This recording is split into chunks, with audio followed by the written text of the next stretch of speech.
My name is Tejera. I'm 15 years old and I'm a skateboarder. Skateboarding has been a part of my life for as long as I can remember. The first skateboard I ever got was on Christmas when I was 7 years old, and my dad gave it to me, and at first I didn't really know what to do with it. I remember seeing videos on YouTube of people skateboarding and just all these crazy things, and I thought it was going to be really easy, so the first time that I stepped foot on a board, I just tried to push and I just completely fell back, hit my head, and I was like, damn, this really sucks. How can anyone like this? I was still 7 years old at the time and didn't really know what I was getting myself into, so I just kind of pushed it to the side and didn't really touch it for a while, but luckily I got back into it and I just stuck with it. The learning process for skateboarding was definitely a long one. I remember it took me like 5 months to learn how to do my first ollie, and it doesn't really sound like a long time, but to me it was a long time because during those 5 months it was just me getting really frustrated. It was just me, I don't know, just falling on the ground, hurting myself, and not being able to do much but just fall.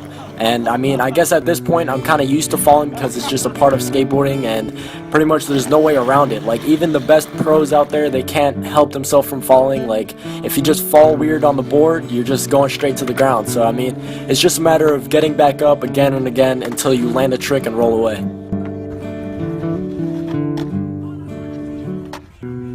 Without even realizing it, a couple years down the line, I just started getting addicted to skateboarding, and it just worked its way into my daily routine, and it got so crazy to a point where I would seriously be mad if I couldn't go out and skate, and it was pretty much like skateboarding was my drug, and it still is.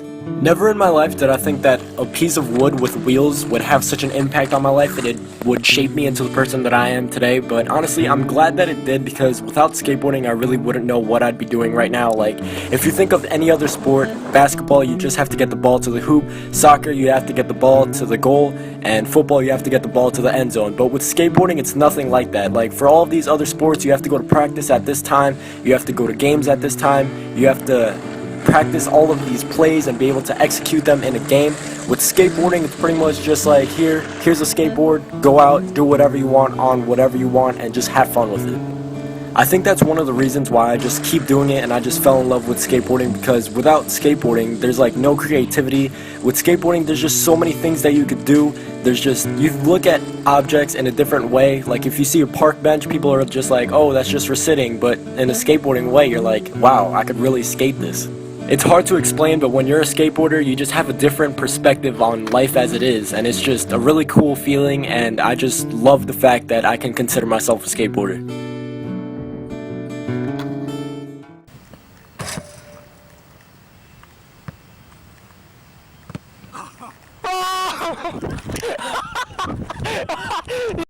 My name is Mateo Urrego. I play soccer. I'm 16. I started playing soccer when I was 3. When I was 2 was when my father first introduced me to the sport. As a kid, I grew up playing soccer for most of my childhood. I played basketball 1 year, but I've mostly been dedicated to soccer my entire life. After playing basketball, I realized soccer was the sport for me.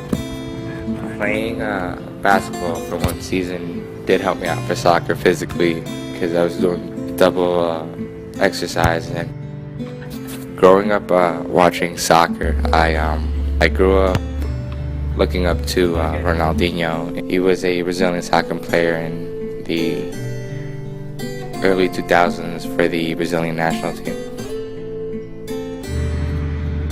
My favorite soccer player is Carlos Sanchez, Colombian national team player that plays in Italy. We play the same position, so I try to put some of his game into my game and see if it'll work out for me.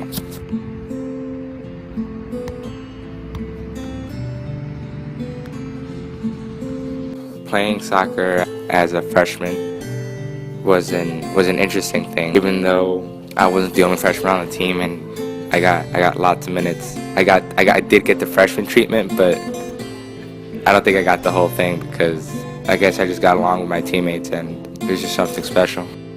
A short-term goal I have is to commit for soccer, to go to college. A long-term goal would be the ideal situation would be me ending up playing professional soccer and making a living out of it. If I had to give some advice to younger people watching this video, or just anybody in general that needs some, like a push or some advice, some drive, I would basically say just do you. Just try your best. Nothing ever comes to you easy, and you always need to sacrifice things to get what you want. So never give up and put in the work. It doesn't matter where you are right now. It's all about where you want to be. With the right attitude and drive to want to make something good out of yourself, then I promise you that you'll reach success. It doesn't matter how good you are. It doesn't matter how long you've been doing it. And it doesn't matter if you fail along the way. All that matters is to keep a positive attitude and be the best you could possibly be. This is the drive to our goals. We've already started. Now it's your turn.